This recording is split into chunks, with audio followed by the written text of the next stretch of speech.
Welcome to another video from Alex Does. Hi, my name is Alex. Thank you for coming along. This is episode 6 of my Bushcraft Basecamp build, and I really love seeing you here and coming along. Thank you to the regulars, thank you to my current subscribers, and welcome to new subscribers to the channel, or certainly new viewers to the channel. You know, I looked at my analytics recently and saw that only about 80% of my viewers are actual subscribers. So if you're watching this and you're not a subscriber, you like a bit of bushcrafting, you want to see me struggle and endeavour to create something in the bush with just bushcrafting techniques and hand tools, and you think you're going to like that sort of stuff, this is going to be quite a series. Please subscribe, please hit the bell. You'd certainly be doing us all a great favour. So today, I'm not going to chatter too much. I really want to get on with some work. The weather is perfect. I'm here overnight. I'm looking to continue from the progress that was made last time with these top rails, get them all pinned or into the posts. This one, and the one behind you. You probably can't see the one up there, but again, if you're a regular, you know what I'm pointing at, and you're going to see it all in this video pretty shortly anyway. So I want to get all these top rails pinned down. The other thing I want to achieve while I'm here this couple of days is to at least get one side rail down each side to kind of secure it all and start making things a little bit more structurally sound. Anything beyond that will just be icing on the cake. We're going to have a pretty good cook up this evening, so I'm very much looking forward to that, so make sure you stick around. And yeah, I'm just going to have a nice relaxing good time, and above all else, have a bit of fun. Enjoy.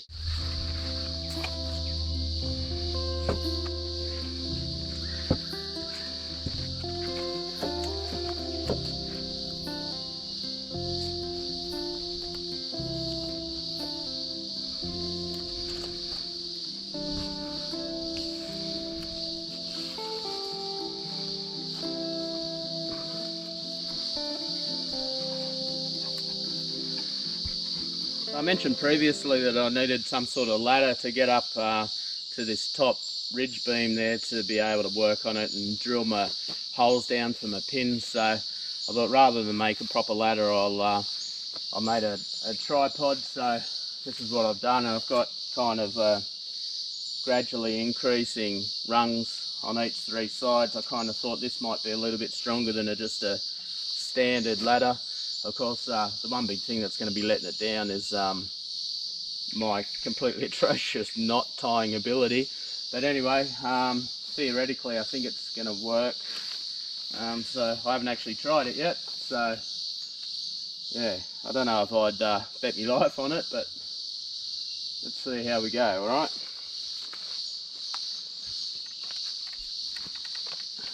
Alright, so far so good.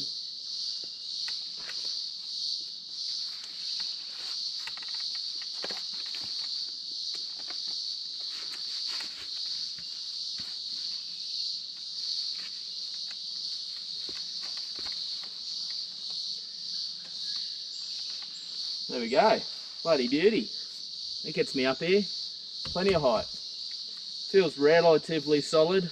Yeah, alright, let's crack on, eh? Let's see if I can get down.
good as.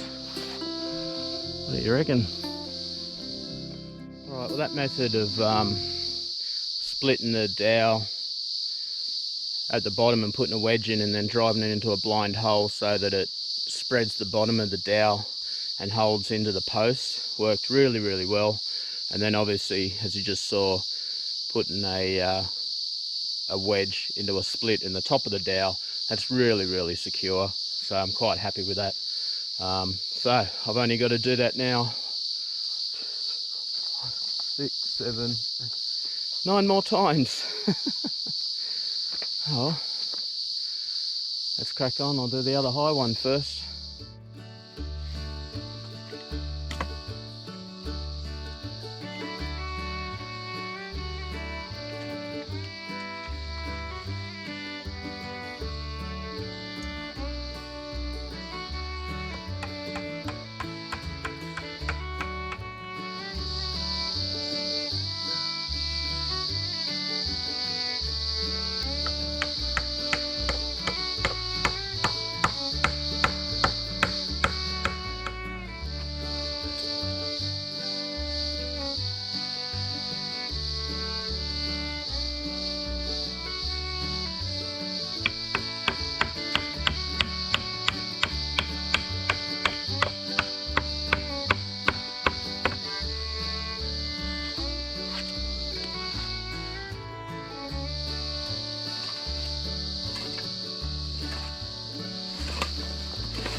Pinning those top plates took way longer than I expected.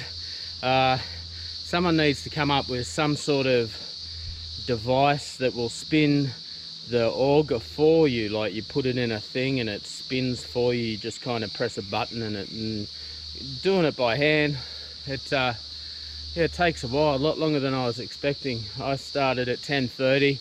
I made the tripod ladder, tri-ladder thing, which has worked awesome.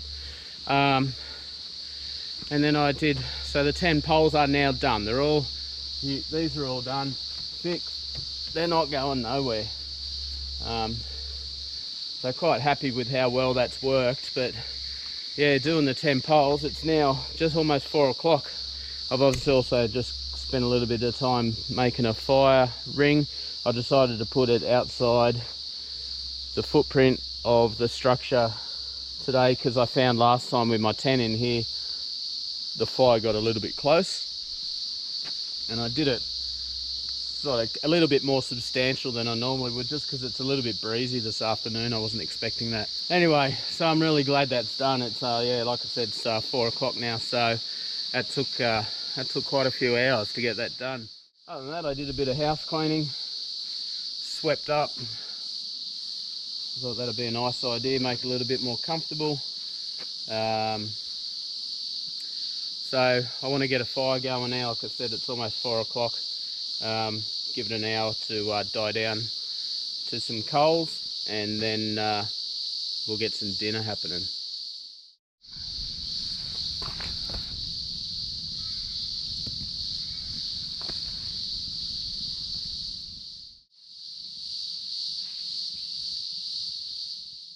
So for tonight's dinner, I'm going to do like a deluxe gourmet steak sandwich of sorts. So you would have seen me put the onion in the fire earlier. So that's it, the onion is still in there. I've never done that before, so I don't know. I'm assuming it's going to cook, but we'll see how we go with that. It might just burn. So to start with, I've got my bread here. I've buttered that with some garlic bread. I'm going to start with the base because I'm going to build up with the base. I'm just going to chuck that on there, get that warming and toasting. I'll turn it over in a second. We'll get that garlic butter melting.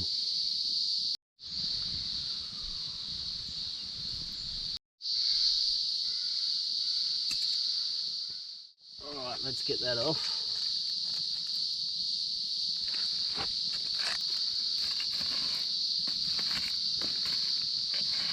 Alright, let's get some bacon on there, eh? Alright, while we're waiting for that bacon to cook, I've got some Dijon mustard here. Yum. That'll go on the base.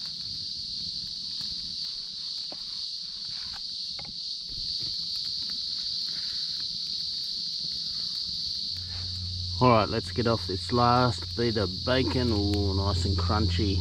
Put that on there with the rest. Now on with the meat. Well, bacon is meat, but you know what I mean. Ooh, some thin cut sirloin steak. I think it's ribeye or sirloin. I think it's sirloin.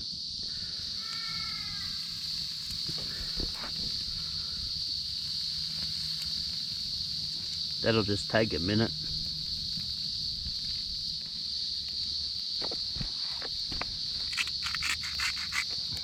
Alright, while we wait for the meat, I've just got some tomato. Cut that on there. Whee. Let's put it down.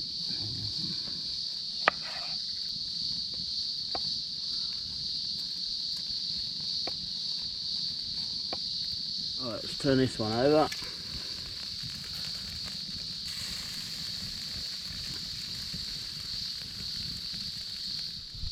Alright, that'll do, that'll get that one off. Whee.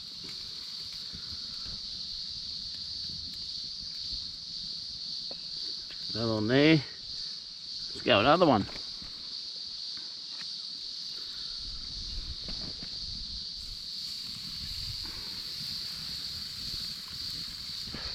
Alright, let's get the second one of these off. They don't take long. Yum. Next I want some, what do I want next? Cheese.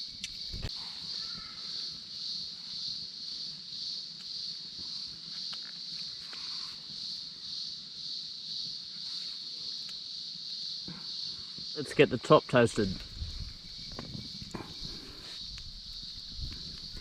And while that's toasting, let's see what turned out with this onion.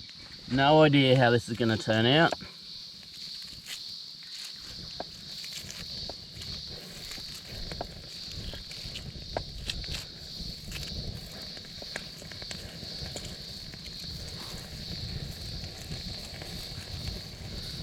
Pretty good actually.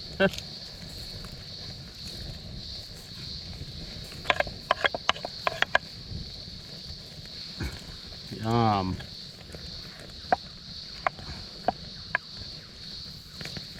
It is cooked all the way through.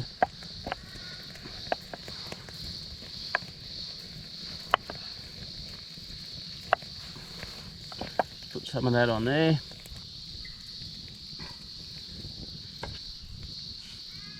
And last but not least, the top. Look at that. Yum.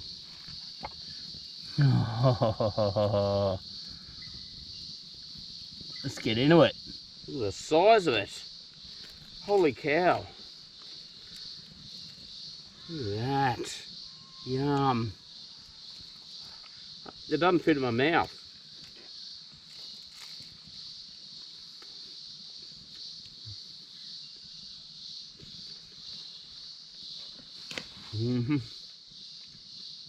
Oh, I forgot something. Hang on.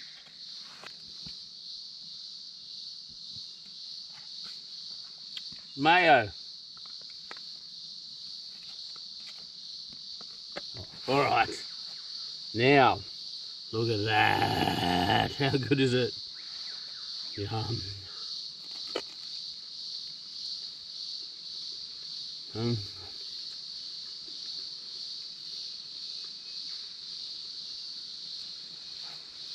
Now that's a steak sandwich.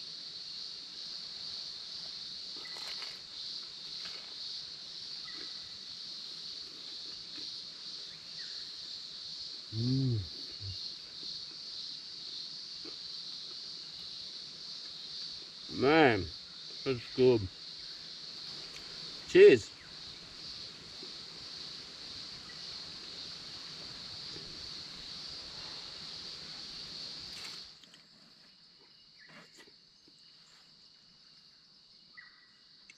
I have no idea how I just fit all of that in my body. It was so good though.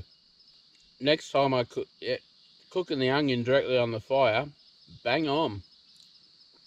Give it a go. Alright, it's after 7 p.m, so it's going to be dark within the hour. I certainly can no longer see the sun anymore. I'd better get me tent set up, eh?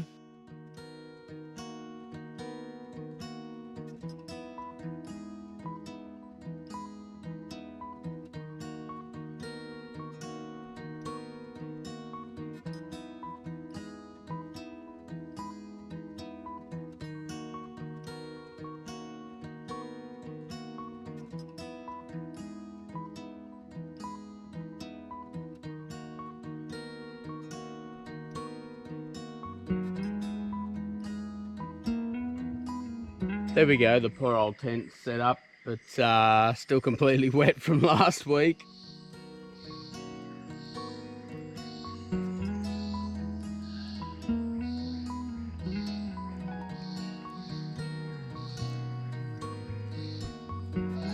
Well, welcome to day 2 of today's trip. I've been up nice and early, had me coffee, pardon me, packed up the camp already. It was nice to be able to pack up the tent while it was dry. And so far it looks like it's going to be quite a nice day. I do know that there's rain forecast for this afternoon, so I want to crack on and get some work done. And fingers crossed, unlike yesterday's efforts, anything I get done today will result in an actual visual change to the camp that will look a little bit like I've done some work rather than just these pins up here. Even though I'm really pleased that, you know, they're nice and secure now, those top plates on all 4 walls, and they're certainly not going anywhere. I haven't trimmed down all of them yet, but it's something that had to be done. But obviously we've still got quite a bit of wobble, remembering that these posts are only in the ground a foot or less each. So the next thing to do is try to get some at least down one end, one down each end is probably a cross brace. I've been a bit toing and froing in my mind as to whether I was going to have them mounted on the outside here like this and along, or whether I was going to take probably what would be the easier route and mount on top and pin into here and then along and onto that side. I'm still a bit 50-50 on that one. Each time I think of each varying option, you know, there's obviously pros and cons, and I'm still not completely... I'm thinking what would have been good, I think, if I was going to run them on top, if I'd planned ahead, it would have been good to probably maybe mount them right on top of the center here somehow and pin through the whole lot. I still don't see how that's going to work. I think the thing is that if I run them on here, on the outside of these poles, see, even in my own mind, I still don't have a complete answer. I'm probably going to have to explain myself, reveal what my mind is thinking down the track for walls. Obviously a lot of log cabins and stuff like that, you're going to get vertical posts coming up or horizontal posts. It's basically it, a log cabin, or a lot of shelters and stuff like that. I just do not have access to that much wood, period. So what I'm thinking, and again this harks back to what I'd said earlier, that I'm maybe loosely basing this on traditional colonial hut construction. I'm 95% sure that I'm going to be doing some variation of wattle and daub walls. So for anyone who doesn't know, that's basically a technique of weaving thin sticks, almost like a basketry type of wall, and then caking that basketry or those woven sticks with mud and clay. I think that's going to be the most effective and quickest way to construct the walls, and I'm pretty sure I should be able to come up with the materials to do that.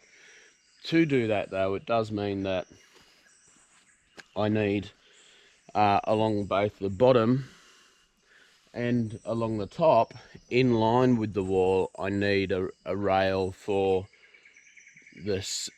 You need a series of spaced out vertical sticks.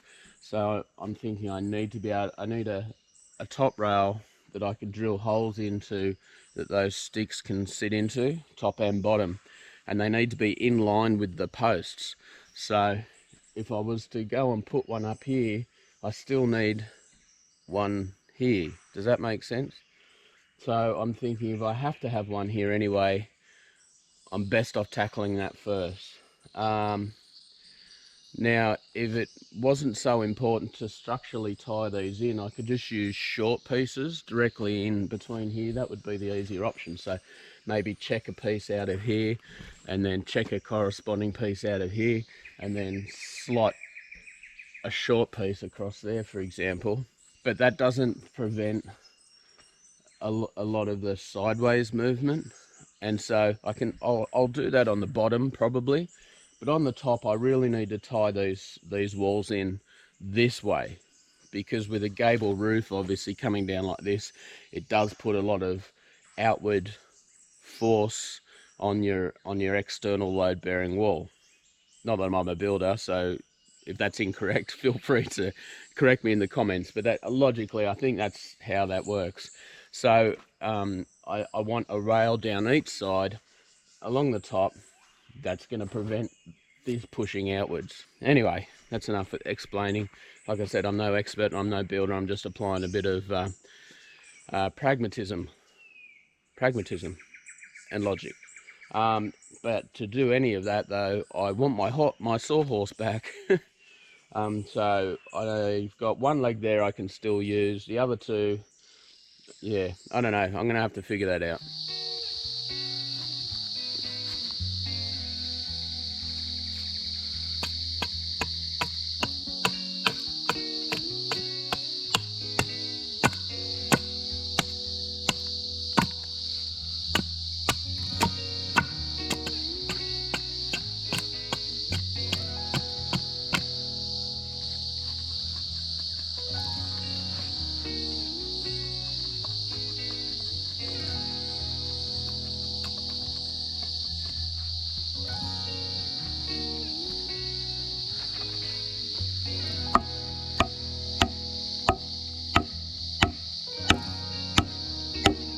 Oh, it's a bit heftier than the last one and a bit better wood.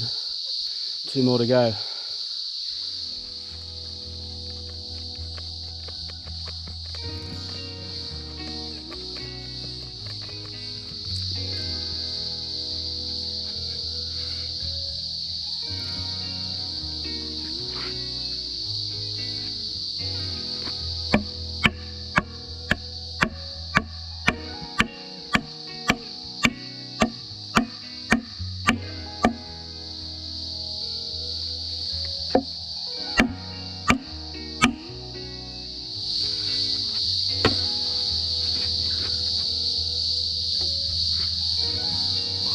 Yes, get in, son.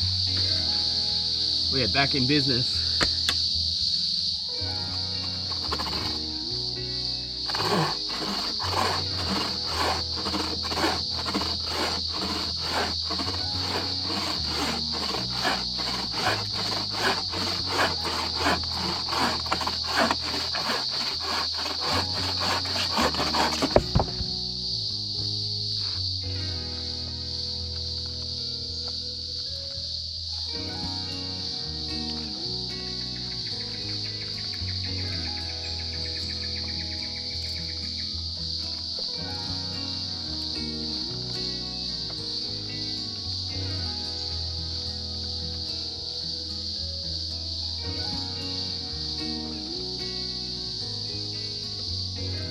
This pole is prepped now. This side beam, lateral beam, I don't know what it's called. So I've just done checkouts. I've done 2 holes at the far ends. The middle one I only did 1 hole. Hopefully having the 2 holes at either end, you can see them down there, which are just slightly staggered. It'll hopefully give it a little bit of extra, you know, prevent torsion, twisting, I don't know. 2's better than 1 though. On the uprights here, I've just roughly checked into those with the axe. 1 on each pole, 1 at the other end there. Pretty rough. I was originally thinking I'd go all the way in, so that that pole would end up being flush. But you know, I don't want to take too much meat out of here. I think it's good enough just to have that to rest on. I'll be glad to get it on there because look how wobbly that is. Anyway, so I'm going to try and set it up here. You're going to see me do it for the first time. I'm giving myself 5% chance that it goes up there and stays up there. Even if it just sits in there, I'll be happy. I can temporarily tie a bit of rope or paracord or something around it to hold it in place until I can drill some holes and put some pins in. Alright, so let's see. I'll set you down somewhere and we'll see if this is going to go up there, eh?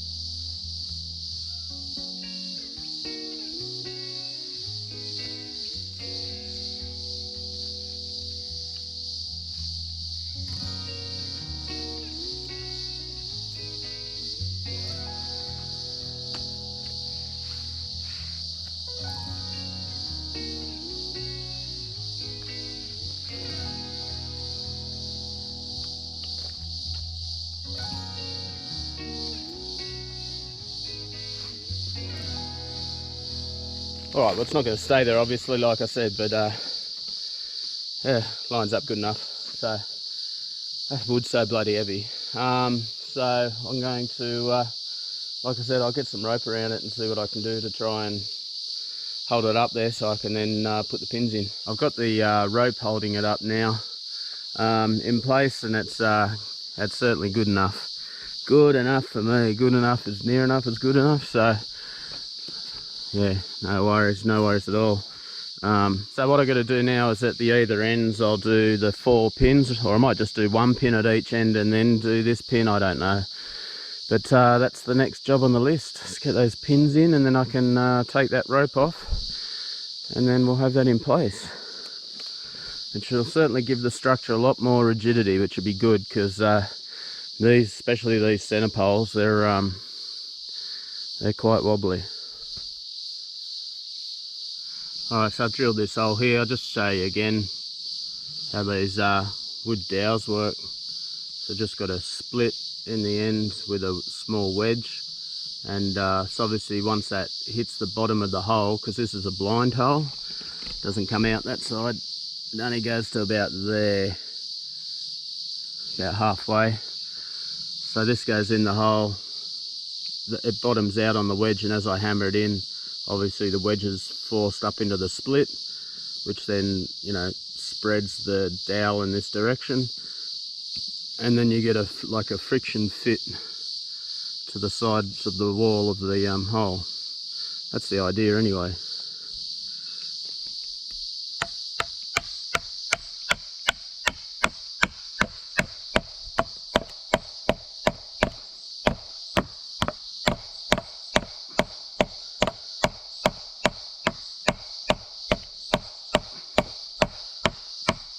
Right, and there's no way in hell that is coming out.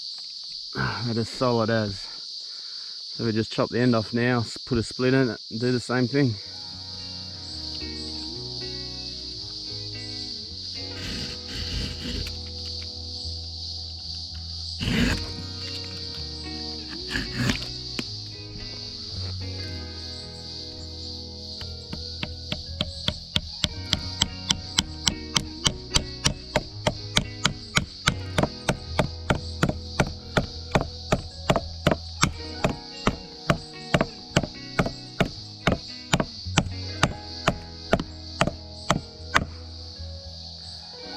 That ain't coming out.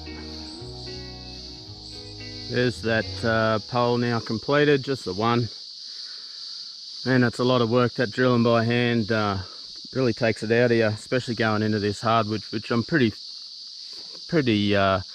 confident is eucalypt. So it's anyway, they're really solid, so I'm really happy with that. There we go. So yeah, anyway, it's into the afternoon already. Where does the day go? And weather's starting to turn a little bit earlier than predicted, so I'm going to start packing up and getting ready to make a move. That's me packed up and ready to go. So that's everything I bring if you're interested in knowing. So we've got a 70 litre backpack and a 35 litre backpack and a cooler bag, and then obviously the tools, just a shovel and a scraper and a bow saw. This is my new Barco bow saw. I really enjoyed using that. It was much nicer than that cheap one I've been using. So yeah, that takes me 2 trips to get back to the car. Right, so I'm calling a stop to the visit this week. I hope you enjoyed this video. I really do, and I really appreciate you staying to the end if you did. I really feel guilty that visually there's probably not a lot of progress that's happened on this trip. I mean, we did get this pole, this horizontal pole in here. All the pins are done too, which I'm really happy with. And I was hoping to get one done on this side too, just to close in the square and make it a little bit more structural. But it's just the way it goes. I really didn't anticipate that drilling the holes by hand with that hand auger into this eucalypt hardwood was going to be so hard and take so long. Just, yeah, incredible. But that, you know, that's the way it goes. If I'm going to embark on doing this project by hand, it's just one of the things we're going to have to put up with. It was yeah, but so we got that done, and we got the one cross rail done. We made the tripod ladder or tri ladder. So yeah, I'm just leaving that can be there for when I come back next time. And obviously wasn't anticipating that the sawhorse was going to break, so much improved legs on the sawhorse. It's a lot more solid, so I suppose that's a positive there too.